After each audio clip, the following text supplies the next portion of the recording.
أعوذ بالله من الشيطان الرجيم بسم الله الرحمن الرحيم Assalamualaikum warahmatullahi wabarakatuh. Alhamdulillah, wassalatu wassalamu ala rasulillah. Segala puji dan puja kehadirat Allah subhanahu wa ta'ala, juga salawat dan taslim kepada Nabi besar Muhammad sallallahu alaihi wa ala alihi wa sahbihi wasallam. Al-Quran memiliki 4 hak paling tidak dari kita teman-teman sekalian, dan ini momentum Ramadan, kesempatan Anda meraih ini. Yang pertama, membacanya. Anda mengerti atau tidak mengerti, baca saja dan berurut dari surah Al-Fatihah, Al-Baqarah, Al-Imran, ya.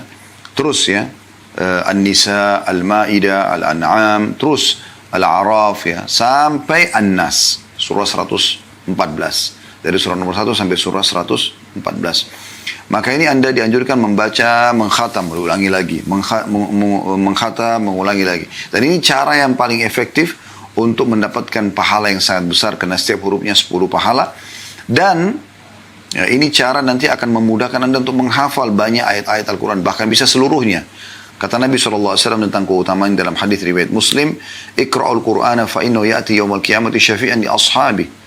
Baca Al-Quran itu, karena dia akan datang hari kiamat menjadi penolong ya, atau pemberi syafaat bagi pembacanya. Dan Nabi SAW memuji orang-orang yang membaca Al-Quran.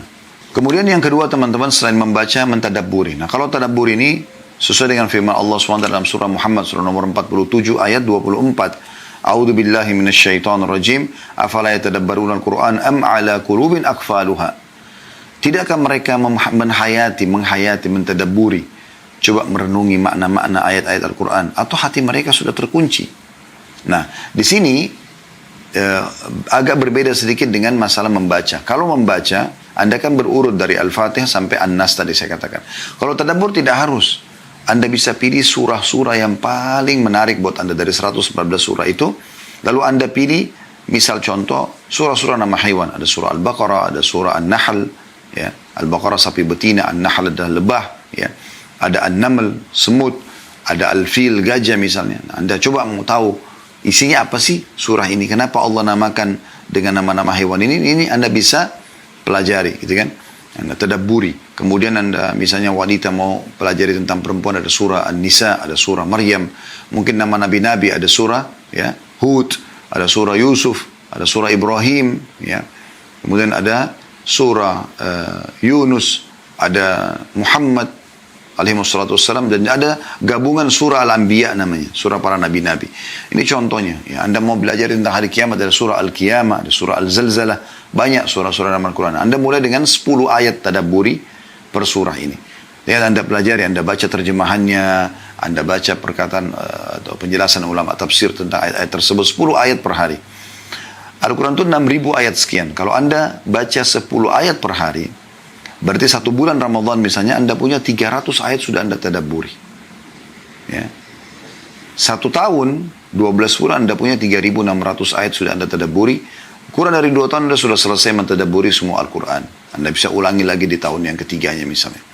Nah, ini contoh saya. Tapi tadabbur bagian daripada hal yang dianjurkan. Kemudian yang ketiga, menghafalnya. Nah, metode menghafal mirip dengan tadabbur tadi. Anda tidak harus berurut dari Al-Fatihah, Al-Baqarah, Al-Imran, dan seterusnya. Tapi Anda bisa pilih surah yang paling Anda sukai. Lalu kemudian mulai Anda menghafal. Dan sama juga metodenya. Anda bisa gunakan per 10 ayat. Ya, per 10 ayat.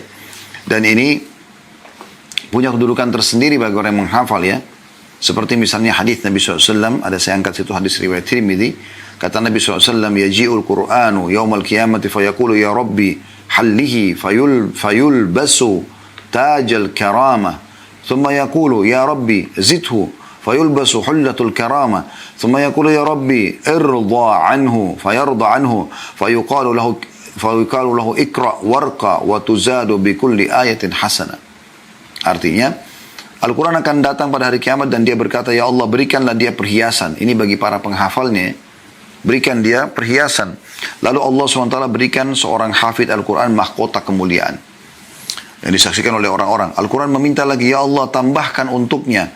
Lalu dia diberikan pakaian perhiasan kemuliaan. Sudah mahkota, sekarang pakaian lagi. Kemudian Al-Quran berkata lagi, ya Allah ridho hidiyah. Maka Allah pun meridhoinya. Lalu dikatakan kepada hafidh Al-Quran, bacalah dan naiklah, akan ditambahkan untukmu pahala dari setiap ayat yang kamu baca. Jadi ditambah lagi, orang semua sudah mentok di pahalanya yang sudah dia pernah kerjakan, tapi khusus para penghafal Al-Quran tidak. Di hari kiamat ini satu-satunya keadaan orang bisa menambahkan amal soleh buat dirinya sendiri. Pada hari kiamat sudah tidak bisa lagi sebenarnya orang nambah pahala.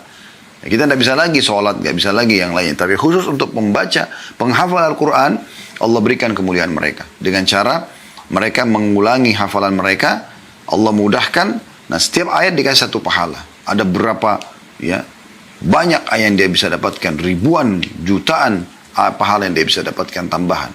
Ini kemuliaan tentunya. Ditambah juga derajat-derajat yang sangat tinggi yang didapatkan di surga. Semoga kita termasuk, insya Allah, di antaranya. Dan jangan selalu tanamkan persepsi negatif, ya.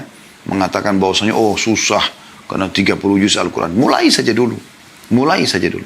Kalau ruangan Anda berserakan, jangan Anda langsung mengatakan, oh ini kotor sekali. Enggak. Mulai saja dulu. Yang terdekat. Saya selalu begitu. Kalau ada pekerjaan menumpuk, saya mulai saja dulu. Semampu saya. Saya mulai saja dulu. Insya Allah sudah dengan sendirinya bisa. Gitu kan. Pelan-pelan nanti selesai juga gitu. Kemudian yang terakhir, yang keempat adalah mengamalkan isinya. Dan ini, ya, poin yang tidak kalah penting, harus kita mengamalkan isi Al-Quran. Ini perintah bagian daripada agama kita. Ya, mengamalkan isinya. Dan ini harus menjadi landasan dasar setiap muslim. Jadi apapun yang dia mau kerjakan, ya. Apa yang dia mau kerjakan, apa yang dia mau makan, dia mau minum, dia mau berinteraksi apapun, harus tanya Al-Quran halalkan atau tidak. Al-Quran anjurkan atau tidak.